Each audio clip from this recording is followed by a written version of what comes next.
বন্ধুরা, বদসুরত নাটকের ২৭তম পর্বে আমরা দেখলাম বদরুলের চরম বুদ্ধিমত্তার খেলা। কিন্তু ২৮তম পর্বে কি তবে জামালের সংসার ভেঙে চুরমার হয়ে যাবে? মায়ার ভাগ্যে আসলে কি আছে? সে কি পারবে বশির আর রজিফার হাত থেকে নিজেকে বাঁচাতে? আজকের ভিডিওতে আমরা জানব বদসুরত ২৮তম পর্বের সম্ভাব্য সব ধামাকা টুইস্ট নিয়ে, তাই ভিডিওটি না টেনে শেষ পর্যন্ত দেখুন। ভিডিওটি শুরু করার আগে একটি ছোট্ট অনুরোধ, যদি আপনি এই নাটকের নিয়মিত দর্শক হয়ে থাকেন তবে এখনই ভিডিওতে একটি লাইক দিন এবং আমাদের চ্যানেলটি সাবস্ক্রাইব করে বেল আইকনটি বাজিয়ে দিন যাতে পরবর্তী কোনো আপডেট মিস না হয়।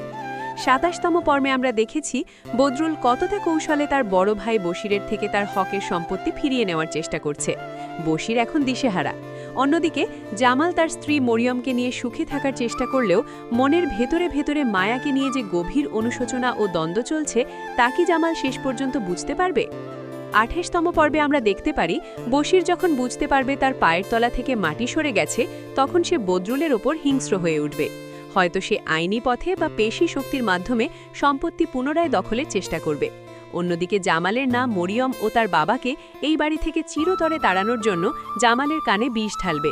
হয়তো জামালের সামনে মরিয়মকে কোনো না কোনোভাবে অপরাধী হিসেবে দাঁড় করানোর চেষ্টা করা হবে।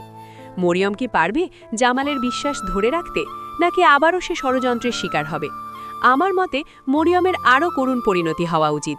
সে মায়ার ওপর অনেক অত্যাচার করেছিল। এই নাটকের মাধ্যমে প্রমাণ করে দেওয়া উচিত কেউ কারো সংসার ভেঙে সুখী হতে পারে না। আপনারা মরিয়মের ব্যাপারে কি মত পোষণ করেন তা অবশ্যই জানাবেন। নাটকের এই পর্যায়ে এসে দর্শকদের মনে বড় এক প্রশ্ন উঁকি দিচ্ছে। আপনারা মায়াকে কার সাথে দেখতে চান? মায়ার সাথে জামালের জুটিটা কি মানানসই, নাকি বদরুলের নিঃস্বার্থ ভালোবাসাই মায়ার জন্য সেরা? আপনাদের কাছে কোন জুটিটি বেশি প্রিয়, মায়া জামালের জুটি নাকি মায়া বদরুলের জুটি? আপনার মূল্যবান মতামত এখনই কমেন্ট বক্সে লিখে জানান। আমরা দেখতে চাই কার ভক্ত সংখ্যা বেশি। বন্ধুরা, আমরা জানতে চাই আমাদের এই ভিডিওগুলো আপনারা ঠিক কোথা থেকে দেখছেন। আপনারা কে কোন জেলা থেকে ভিডিওটি দেখছেন অবশ্যই কমেন্ট করে আমাদের জানাবেন। আপনাদের সুন্দর সুন্দর কমেন্ট আমাদের পরবর্তী ভিডিও তৈরিতে অনেক অনুপ্রেরণা দেয়। সবশেষে জানিয়ে দিচ্ছি প্রতীক্ষিত বদসুরত নাটকের ২৮তম পর্বের রিলিজ ডেট। আগামী ৩১শে মার্চ দুপুর ৩:৩০ মিনিটে ইগল মিউজিকের অফিসিয়াল ইউটিউব চ্যানেলে এই পর্বটি আপলোড করা হবে, তাই চোখ রাখুন আপনাদের প্রিয় চ্যানেলে। আজকের মতো এখানেই বিদায় নিচ্ছি। দেখা হবে পরবর্তী কোনো আপডেট নিয়ে। ততক্ষণ সুস্থ থাকুন, ভালো থাকুন। ধন্যবাদ।